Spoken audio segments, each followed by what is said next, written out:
नमस्कार, स्वागत आपका नवतेज टीवी में और मैं हूं आपके साथ दिव्या शेखावत। शुरुआत करेंगे ताजा खबरों के साथ। करोड़ों भारतवासियों का सपना आने वाले नए साल में पूरा होने जा रहा है। जी हां, 2024 जनवरी की 22 तारीख का इंतजार सभी को बेसब्री से है। आपको बता दें कि इस दिन भगवान श्री राम टेंट से निकलकर अपने घर में विराजमान होने जा रहे हैं। रामलला के आगमन की तैयारियां तेज और जोरों से चल रही हैं। वहीं राम मंदिर और श्री रामलला के इन पवित्र और भावुक क्षणों का साक्षी बनने के लिए संपूर्ण देशवासी आतुर हैं, तो वहीं हमारे देश के संत समाज भी खुशी से भाव विभोर हैं। इसी को लेकर नवतेज टीवी ने राजस्थान के संतों से की खास बातचीत। देखो, ये हमारी प्रतिष्ठा से, हिंदुओं की प्रतिष्ठा से जुड़ा हुआ एक प्रश्न आपने पूछा है। राम हर प्रत्येक मनुष्य के मन में विराजमान है और जो मन में विराजमान है वो मूर्त रूप से अब साकार होने के लिए जा रहा है। यही हमारे हिंदुस्तान के गौरव की बात है, हमारे सबके लिए गर्व की बात है। और हमारे जिन भी लोगों ने, जो भी संस्थाएं हैं, इसके लिए प्रयास किया, कानूनी अड़चनें आई उनको दूर किया। आज ऐसा ऐतिहासिक दिन जो 22 जनवरी को होने जा रहा है, इससे बड़ी बात हिंदुस्तान के लिए कोई हो ही नहीं सकती। धर्म के प्रति हमने 3 कदम के बाद में चौथा कदम फिर आगे बढ़ा दिया। और राम, मैं फिर कह रहा हूँ, राम के बारे में मैं मेरे मुंह से कुछ भी व्याख्या करूँगा तो छोटी होगी। वो इतने मर्यादा पुरुषोत्तम रहे कि उनकी मर्यादा अपने आप में हमें संस्कारवान करती है, हमें प्रेरित करती है। उनकी मातृ भक्ति, उनके पिता की भक्ति, और जो उन्होंने माँ सीता के लिए रावण जैसे अहंकारी व्यक्ति को दंड दिया। और ये एक पूरे रामचरितमानस के अंदर सब में ये बात की जानकारी हुई। अहंकार हमेशा नुकसान पहुंचाता है। अहंकारी व्यक्ति का एक दिन विनाश निश्चित है। इसलिए किसी ने कहा है, वो मैं आपको बोल देता हूँ। ऐसी कहावत किसी की कही हुई है, अहंकार में तीनों गए, धन वैभव और वंश, न मानो तो देख लो रावण, कौरव और कंस। और जब जब इस देश पर अत्याचारियों ने अत्याचार किया, तब तब संतों ने कमान संभाला है। आज भी संतों के कमान से ही सब हो रहा है पूरा देश। जब हिरण्याक्ष हुए, हिरण्याकश्यप हुए, रावण हुए, कुंभकर्ण हुए, अपने महाराज भी बताया, तो कौन संभाले थे कमान? विश्वामित्र जी, वशिष्ठ जी, कैसे कैसे ऋषि थे। आज भी वही महापुरुष एक दूसरा रूप धारण करके आज पृथ्वी पर आए हैं और हमारे सारे जनता को सद्भावना दे करके, सद्प्रेरणा करके। और देखिए, केवल फर्क क्या है, हम राम कहते हैं, मुस्लिम भाई रहीम कहते हैं। हम कृष्ण कहते हैं, वो करीम कहते हैं। हम शंकर जी कहते हैं, वो बाबा आदम कहते हैं। हम बजरंगबली कहते हैं, बाबा अली कहते हैं। शब्द का फेर है वही, लेकिन एक वैमनस्यता के कारण वो अपने आप को नहीं समझ पा रहा कि मैं क्या हूं। सबसे प्रिय उसका महीना कौन सा महीना है? उसका क्या नाम है? रमजान।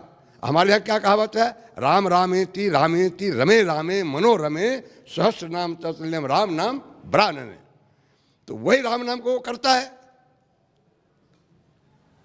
कोई निरंकार को मानता, तीर पीढ़ी क्यों बना रखा है? यह धर्म एक ही है। धर्म न दूसर सत्य समाना। पूरा विश्व का धर्म एक ही है, वह सत्य है। और जो सत्य पर चलता है वो आगे बढ़ता है।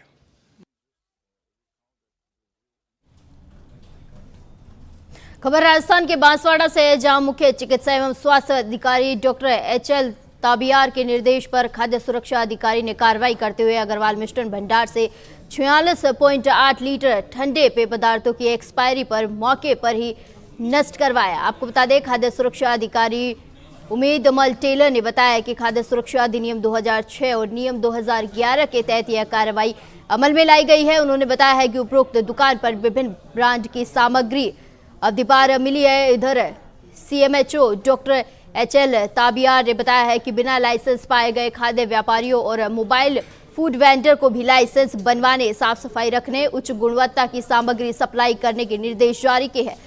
साथ ही शुद्ध के लिए युद्ध अभियान के तहत जिले भर में लगातार खाद्य सामग्री के सैंपल लेकर जांच की जा रही है ताकि आमजन को अच्छी गुणवत्ता की सामग्री मिल सके।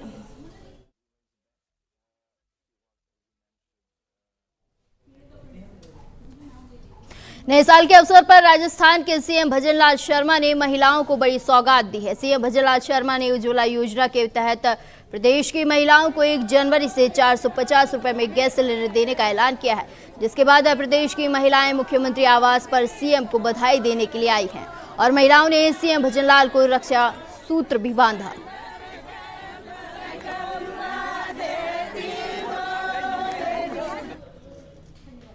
जैसलमेर से नवनिर्वाचित विधायक छोटू सिंह भाटी नगर परिषद कार्यालय पहुंचे, जहां निगम के अधिकारियों और कर्मचारियों ने विधायक छोटू सिंह भाटी का जोरदार स्वागत किया। इस दौरान विधायक छोटू सिंह भाटी ने सभी से मिलकर शहर की मूलभूत सुविधाओं के लिए काम करने की अपील की। साथ ही पर्यटन गतिविधियों को बढ़ावा देते हुए सैलानियों को होने वाली समस्याओं को दूर करने का प्रयास करने की बात कही।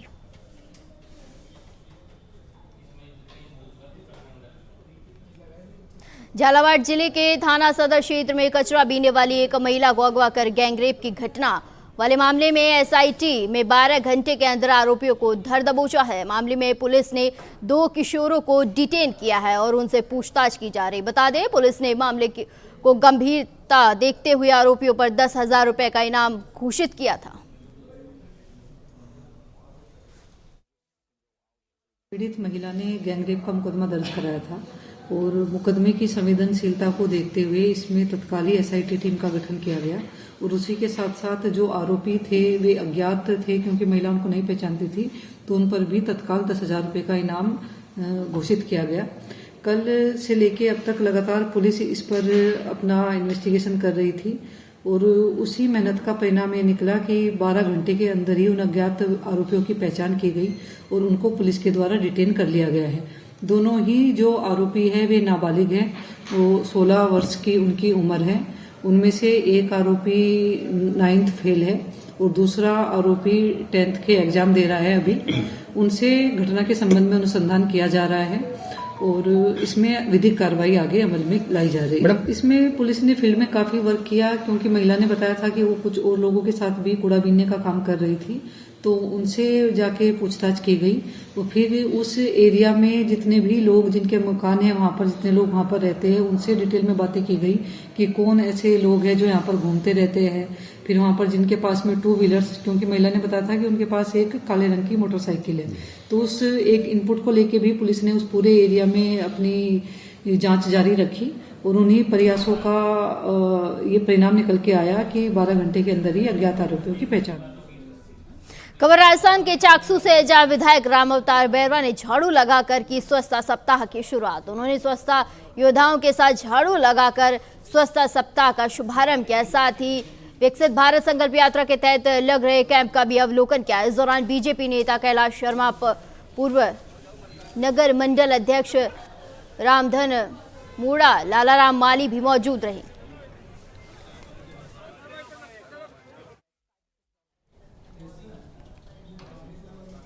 जयपुर के नगर निगम ग्रेटर क्षेत्र में आयोजित हो रहे विकसित भारत संकल्प यात्रा के तहत मालवीय नगर जोन में कैंप लगाए जा रहे हैं। आगामी दिनों में यह कैंप अन्य जोनों में भी लगाए जाएंगे।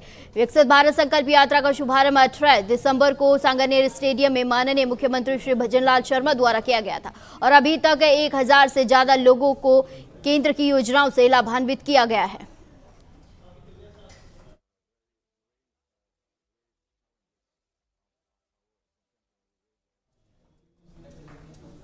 खेतड़ी में बीजेपी ने शहीद रामकुमार गुर्जर की स्मृति में विशाल किसान सम्मेलन का आयोजन किया। इस कार्यक्रम में उप मुख्यमंत्री प्रेमचंद बैरवा, पूर्व सैनिक कल्याण मंत्री प्रेम सिंह बाजोर, विधायक इंजीनियर धर्मपाल गुर्जर सहित पार्टी के तमाम नेता मौजूद रहे। बीजेपी के पूर्व प्रदेश अध्यक्ष डॉक्टर सतीश पूनिया अमर शहीद राजेंद्र सिंह की प्रतिमा का अनावरण किया और वीर शहीद के परिजनों का आशीर्वाद लेकर उन्हें सम्मानित किया। किसान सभा को संबोधित करते हुए सतीश पूनिया ने कांग्रेस पर निशाना साधा और कहा कि कांग्रेस ने पेपर लीक और भ्रष्टाचार को बढ़ावा दिया है, लेकिन अब प्रदेश में बीजेपी की सरकार है, डबल इंजन की सरकार अब विकास करेगी।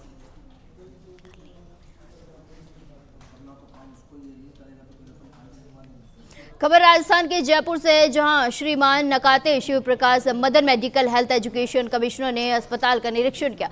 उन्होंने अस्पताल परिसर के धनवंतरी बांगड़ परिसर और आउटडोर पर भी जाकर निरीक्षण किया और साथ ही मरीजों को बेहतर से बेहतर सेवा दिलाने को लेकर साथ ही डॉक्टरों की उपस्थिति, दवा काउंटर की जांच की, साथ ही मरीजों से उनका हालचाल भी जाना, किसी भी तरह की समस्या के निस्तारण को लेकर निर्देश दिए।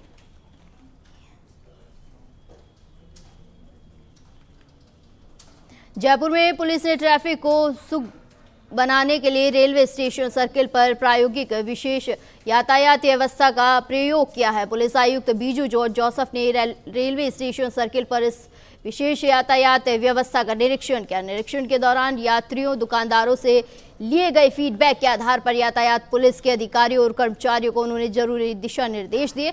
इस निरीक्षण के दौरान सहायक पुलिस आयुक्त श्री चंद्र सिंह रावत, पुलिस निरीक्षक श्री संपत राज उपस्थित रहे, साथ ही पुलिस आयुक्त बीजू जॉर्ज जोसेफ के साथ उपस्थित रहे।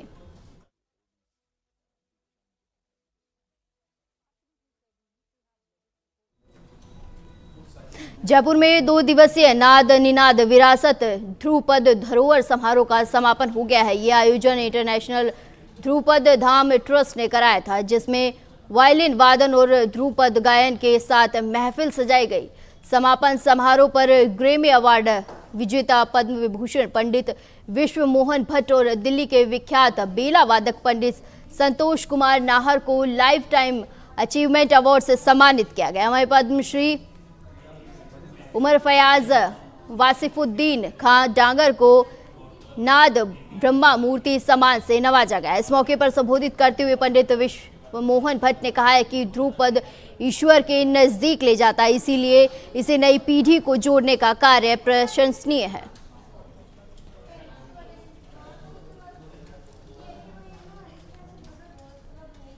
चित्तौड़गढ़ में लोकसभा चुनाव की तैयारियों के लिए जिला निर्वाचन विभाग के अधिकारियों ने तैयारियां शुरू कर दी है। चुनाव के लिए सेक्टर अधिकारियों और पुलिस अधिकारियों का पहला परीक्षण हुआ। इस दौरान 200 सेक्टर अधिकारी और 135 पुलिस अधिकारी रहे, परीक्षण में मौजूद रहे। वहीं इनमें से ज्यादातर अधिकारी सोते नजर आए और उनकी तस्वीर कैमरे में कैद हो गई।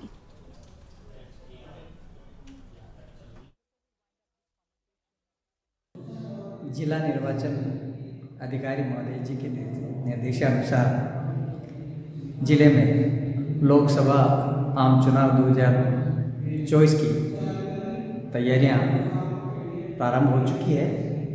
आज सेक्टर अधिकारियों एवं सेक्टर पुलिस अधिकारियों का प्रथम प्रशिक्षण आयोजित किया गया है, जिसमें कुल 200 सेक्टर अधिकारी हैं और 135 सेक्टर पुलिस अधिकारियों का प्रशिक्षण आज चल रहा है। किस तरह में इन सबको जो है आपको जो फील्ड अलॉट किया जाता है उस फील्ड में वल्नरेबिलिटी मैपिंग, आदर्श आचार संहिता, इनके अधिकारों, इनके दायित्वों के बारे में इनको जानकारी दी जा रही है। इनको ये प्रशिक्षण दिया जा रहा है कि फील्ड में जो है जो आपके बूथ है उन पे जो मिनिमम फैसिलिटी वो है या नहीं है, इन सब की रिपोर्टिंग के संबंध में जो है आज इनको प्रशिक्षण दिया जा रहा है। टोंक जिले में इन दिनों बजरी माफियाओं का आतंक देखने को मिल रहा है। अवैध बजरी से भरे तेज रफ्तार ट्रक एक मकान से टकरा गया, जिसकी वजह से घर की दीवार क्षतिग्रस्त हो गई। गनीमत रही कि दीवार नहीं गिरी, वरना बड़ा हादसा हो सकता था। वही ट्रैक्टर चालक ट्रैक्टर लेकर फरार हो गया। पीड़िता ने बताया है कि रोजाना कस्बे में 100 से 200 ट्रैक्टर ट्रॉली अवैध बजरी लेकर घूमते रहते हैं, लेकिन पुलिस प्रशासन इस ओर ध्यान नहीं दे रहा है।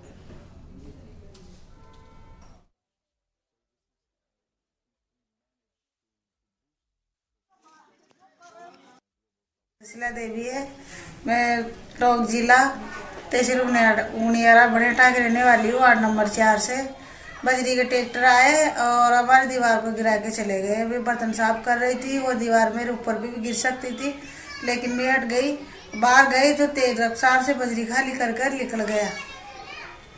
और ये ट्रैक्टर वालों को सब पता रहता है कौन सा ट्रैक्टर टक्कर मारा, कौन से नहीं मारा। 200 ट्रैक्टर डेली निकलते हैं और मेरा आदमी यहाँ रहता नहीं है, पंजाब रहता है 10-11 दिन से, और मैं अकेली रहती हूँ मेरे बच्चों के पास। श्रीगंगानगर जिले की करणपुर विधानसभा सीट पर चुनाव प्रचार तेज हो गया है। बीजेपी ने ये सीट जीतने के लिए एडी चोटी का जोर लगा दिया है। उप मुख्यमंत्री दिया कुमारी ने यहां पार्टी प्रत्याशी सुरेंद्र पाल सिंह टीटी के समर्थन में रोड शो कर प्रचार किया और वोट मांगे। इस मौके पर बीजेपी जिला अध्यक्ष शरणपाल सिंह, प्रदेश उपाध्यक्ष और बीकानेर संभाग प्रभारी CR चौधरी सहित बड़ी संख्या में कार्यकर्ता मौजूद रहे।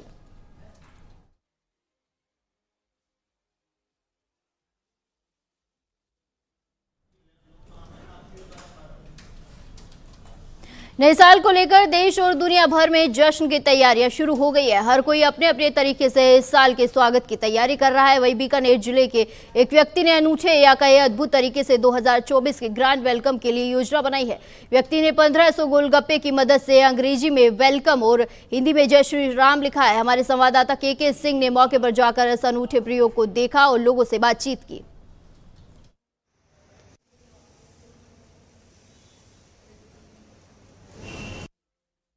वर्ष 2023 अब जाने को है और वर्ष 2024 है वो आने को है, यानी वेलकम की तैयारियां हो रही है हर और। आज हम आपको दिखाते हैं अनूठे तरह का वेलकम 2024 का दिखाया जा रहा है और ये प्रदर्शित किया जा रहा है। आप देख सकते हैं पहली लाइन में वेलकम लिखा हुआ है, दूसरी लाइन में 1/1/2024 और फिर जय श्री राम का नारा और फिर एक स्वास्थ्य का चिन्ह है जिसमें 2024 1/1/2024 लिखा है। एक तरह से कहा जा सकता है कि यहाँ दिन भर में लोग देखने बराबर यहाँ पर पहुंच रहे हैं।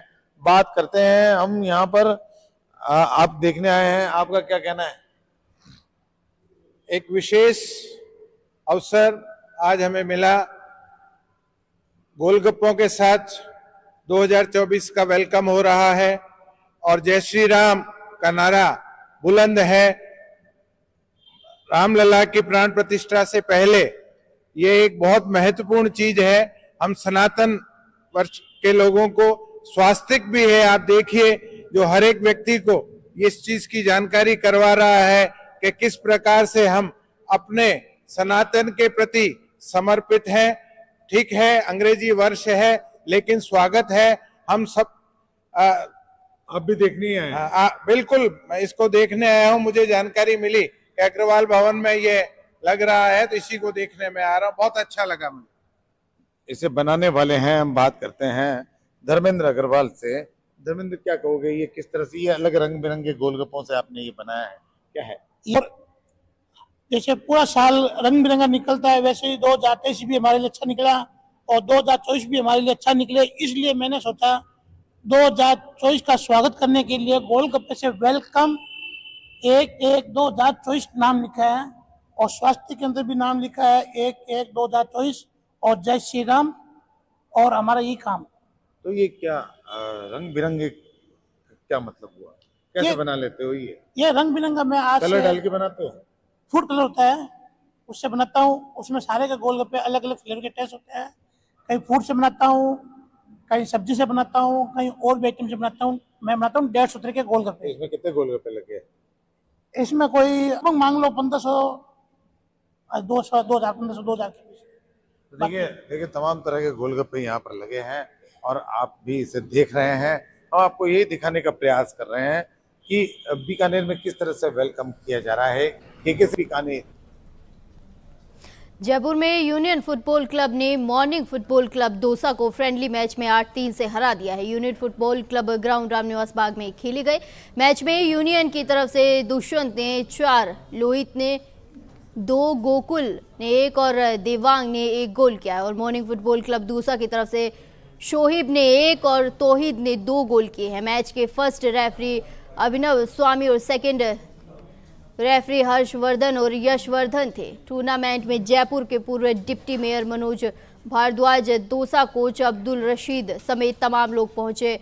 जिन्होंने खिलाड़ियों का उत्साह बढ़ाया। कोऑर्डिनेटर अभिनव स्वामी ने बताया कि इस तरह के फ्रेंडली मैचेस शीतकालीन शिविर में और भी क्लबों के साथ खेले जाएंगे।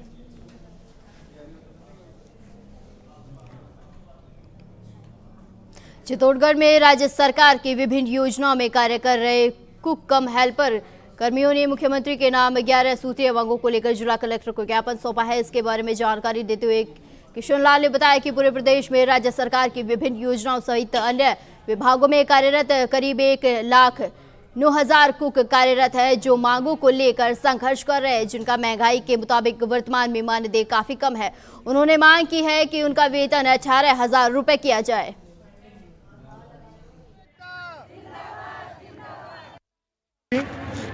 संयुक्त कर्मचारी महासंघ से आया हूँ। हरीश किशन जी, क्या मामला है और किस मांग को लेकर ज्ञापन दिया जा रहा है? सर, आज हम यहाँ पे जिला कलेक्टर महोदय जी के पास यहाँ आए हैं और मुख्यमंत्री जी के नाम का हम ज्ञापन देने के लिए आए हैं। शिक्षा मंत्री जी के नाम का अपनी ज्ञापन दिया है, उप मुख्यमंत्री जी के नाम का ज्ञापन देने के लिए। ये जो राजकीय प्राथमिक, उच्च प्राथमिक, माध्यमिक, उच्च माध्यमिक, संस्कृत स्कूल और मदरसा के अंदर पूरे राजस्थान के अंदर 1,09,224 महिलाएं काम करती है और पिछले 24 सालों से काम कर रही है। सरकार बहुत बड़े बड़े वादे करती है कि हम न्यूनतम मजदूरी देते हैं, वो मजदूरी देते हैं, लेकिन आज इनको मात्र 24 साल से काम करते हुए मात्र इनको 2,003 रुपये पेमेंट मिल रहा है। तो हम सरकार से मांग करते हैं कि इनको कम से कम न्यूनतम मजदूरी इनको मिलनी चाहिए। मेडिकल की सुविधा इनको नहीं मिलती है, दुर्घटना, सामूहिक दुर्घटना बीमा का इनको सुविधा नहीं है, इनको पोशाक नहीं मिलती है, यानी कि इनको कोई सुविधा सरकार नहीं दे पा रही है। कितने वेतन की मांग कर रहे हैं? इनको कम से कम न्यूनतम मजदूरी मिलनी चाहिए। आगे की रूपरेखा क्या रहेगी? यदि सरकार, सबसे पहले अभी नई सरकार बनी है तो हमारी आगे की प्लानिंग है, सीएम साहब का हम स्वागत करना चाहते हैं, एक बहुत बड़ा स्वागत का कार्यक्रम हम रखना चाह रहे हैं। और फिर भी यदि हमारे स्वागत के बाद में हम शाम को हम कहेंगे, हमारी समस्या बताएंगे और फिर भी हमारा कार्यक्रम नहीं होगा तो फिर विधानसभा घेरा। अलवर में पुलिस को बड़ी सफलता हाथ लगी है। पुलिस ने यहां राहुल गांधी भारत जोड़ो यात्रा के दौरान पुलिस टीम पर हमला करने वाले एक और आरोपी को गिरफ्तार किया है। बता दें, पुलिस ने मुख्य आरोपी सरपंच पति और हिस्ट्री शीटर मुबीन खान सहित कई अन्य आरोपियों की पहले से ही गिरफ्तारी कर चुके। दरअसल बीकानेर में 65 से ज्यादा पुलिसकर्मी सामुदायिक भवन में ठहरे हुए थे और रिक्शे के विवाद को लेकर झगड़े में सरपंच पति मुबीन खान सहित सैकड़ों लोगों ने अम्बेडकर नगर के सामुदायिक भवन पर हमला बोला था और तोड़फोड़ और मारपीट की थी, जिसमें 4 पुलिसकर्मी घायल हो गए थे।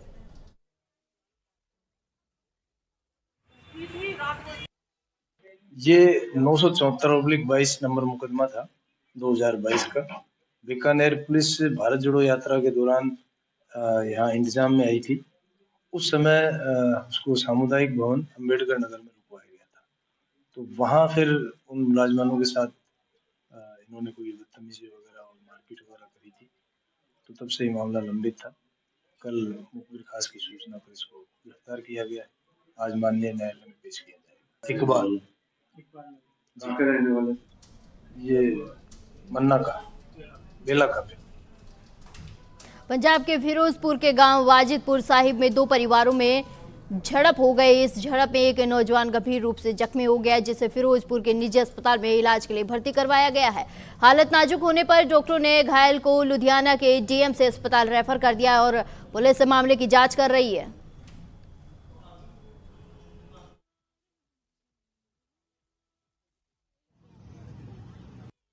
होया रात दे मुंडे नूं पहला गालां कड्डियां रज के रफल चुकी, फिर रजेश कुमार सन बलवंत राय नाल मुंडे दे नाल जवाक भी नाल ही कुड़ियां भी नाल। असीं इसे करके रात ही थाणे चले गए हैं। रात जाके दरखास्त दे के आए हैं। वो आंदे पहलां तां असीं सवेरे जावांगे, फिर सवेरे कहंदे तुसीं फोटो स्टेट दी करा के लियाओ, फिर असीं दरखास्त पूरी करांगे। असीं फोटो स्टेट करा के 2 सवेरे फिर दे आए हैं। कोई उहदे ते कार्रवाई नहीं कीती। आ मुंडा मेरा मरनाऊ सने उहदियां कुड़ियां रफलां लैके आईयां नाल सने बच्चे ते मुंडे मेरे दे नाल एक हैगा सौरभ मुंडा प्रकाश दा। हुण ਉਹਨੂੰ ਇੱਥੇ ਲੈ ਕੇ ਆਏ ਨੇ ਸਿਵਲ ਚ। ਗੱਲ 2-3 ਘੰਟਿਆਂ ਦੀ ਹੋ ਗਈ ਹੈ ਵੀ ਉਹਨੂੰ ਵੱਢ ਟੋਕ ਕੇ ਲਿਆਏ ਹੋਣੇ ਵੀ ਇਹਦਾ ਇਲਾਜ ਕਰਾਈਏ।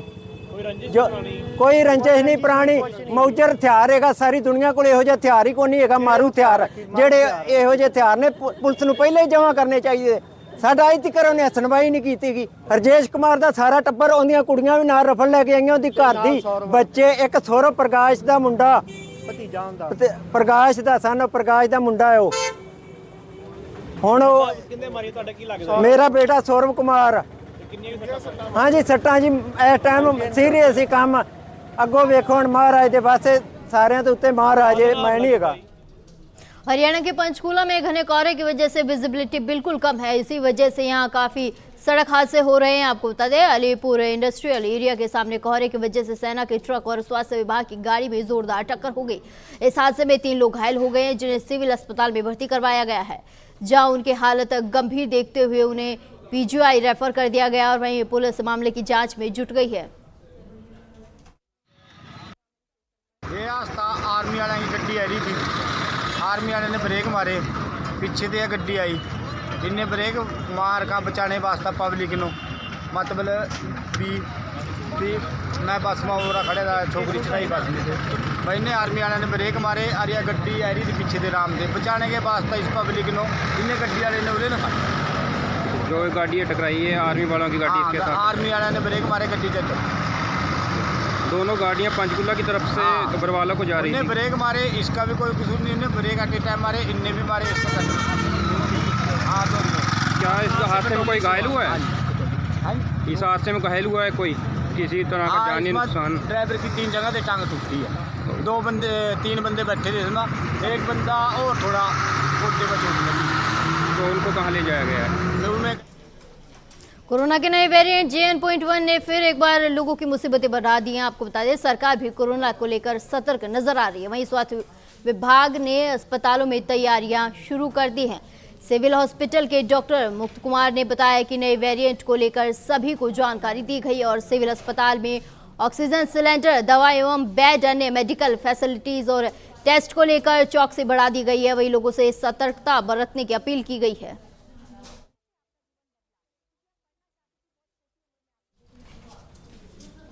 खबर बिजनौर जिले के हल्दौर थाना से है। बिजनौर के झालू में एक युवक ने तमंचे से गोली मारकर आत्महत्या कर ली है। गोली की आवाज से घर में हड़कंप मच गया। जानकारी के मुताबिक युवक वेल्डिंग का काम करता है और आज घर आया ही था। गोली की आवाज सुनकर परिजन कमरे की ओर दौड़े, लेकिन तब तक उसकी मौत हो चुकी थी। आत्महत्या की वजह गृह कलेश बताया जा रहा है। वही पुलिस घटना स्थल पर पहुंचकर जांच पड़ताल में जुट गई है।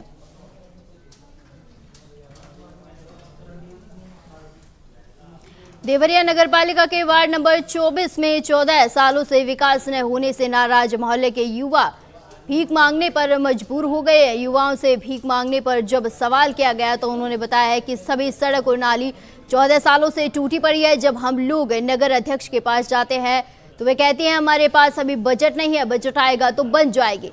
इसलिए हम लोग अपनी मांगी हुई भीख से नाली और सड़कों का निर्माण करवाएंगे। साथ ही कहा है कि अगर इसी तरह विकास रहा तो हम सभी लोग सभा के चुनाव में वोट का भी बहिष्कार करेंगे।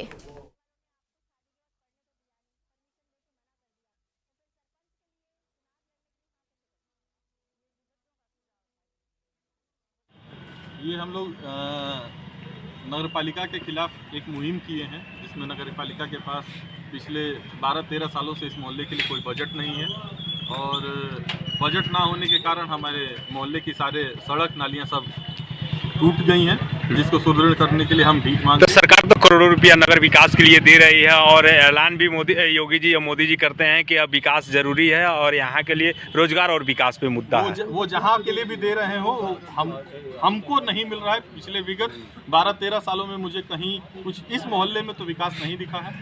अब वो विकास कहाँ जा रहा है, किसके लिए जा रहा है, ये तो आप विकास प्रतिनिधि बताएंगे। इस तरह के जब विकास आपको देखने को मिला तो आप लोग ये भिक्षा क्यों मांग रहे हैं, इससे क्या जाहिर करना चाहते हैं? जब नगरपालिका के पास बजट ही नहीं है, नगरपालिका भीख मांगने पे उतारू हो गई, तो हम उनके लिए भीख मांगे उनका कार्य करा देंगे। इस रास्ते से कौन कौन लोग जाते हैं? इस रास्ते से शायद इस जिले के सभी जनप्रतिनिधि जाते हैं। माननीय श्री कृषि मंत्री जी, कभी कभार विधायक जी भी, कृषि मंत्री भी जाते हैं जी। क्यों? कृषि मंत्री जी का आवास भी इसी मोहल्ले में है। भाई कारण ये है, ये जागरूक करने के लिए जनता को है। बाकी सब लोग सक्षम है, क्योंकि नगरपालिका सक्षम नहीं है बनवाने में। जो 15-20 साल से नालियाँ और सड़क नहीं रिपेयर हो पा रही हैं, तो बाकी मोहल्ले वासी सक्षम है, अपने पैसे से स्वयं करा लेंगे। लेकिन ये जागरूक करने के लिए जनता, सरकार तो करोड़ों रुपया खर्च करती है नगर विकास के लिए। नगर विकास सब कहने की बात है। हम लोग के मोहल्ले में पिछले 20-25 साल से कोई विकास नहीं हुआ है। हमारे जो सभासद हैं, सबसे बड़े नखादा हैं, उन्होंने न तो इस पिछले 20 सालों में वही सभासद, उन्हीं के घर के लोग रहे सभासद, और ना तो एक चवन्नी इस मोहल्ले के लिए खर्च किया है, खाली अधिकारियों की चाटुकारिता करते हैं, अपना काम चलाते हैं। छिड़काव किया जाता है इस मोहल्ले में? छिड़काव तो बड़ा प्रेशर बनाते हैं, तब कभी महीने में एक आध बार छिड़काव होता है। कहने को कहते हैं हम रोज छिड़काव कराते हैं, लेकिन होता नहीं है। आप लोग भिक्षा मांग रहे हैं, इससे क्या जाहिर करना चाहते हैं? इससे तो जाहिर ये करना चाह रहे हैं कि कितना ज़रूरी है ये, क्योंकि यहाँ एक्सीडेंट भी हो रहे हैं आए दिन। मोड़ पे नालियाँ टूटी हुई हैं और मोड़ है, यहाँ से गाड़ियाँ गिर भी पलट भी जाती हैं। आप लोग वोट का भी बहिष्कार करने के लिए कुछ चर्चा कर रहे थे? हम लोग वोट के लिए भी सोच रहे हैं। अब आगे जो है वोट का बहिष्कार करेंगे। किसी भी चुनाव आगे इसका एमपी का चुनाव होने वाला है, लोकसभा का, उसमें भी हम लोग बहिष्कार करेंगे। अभी के लिए बस इतना ही। जुड़े रहिए नव तेज टीवी के साथ। नमस्कार।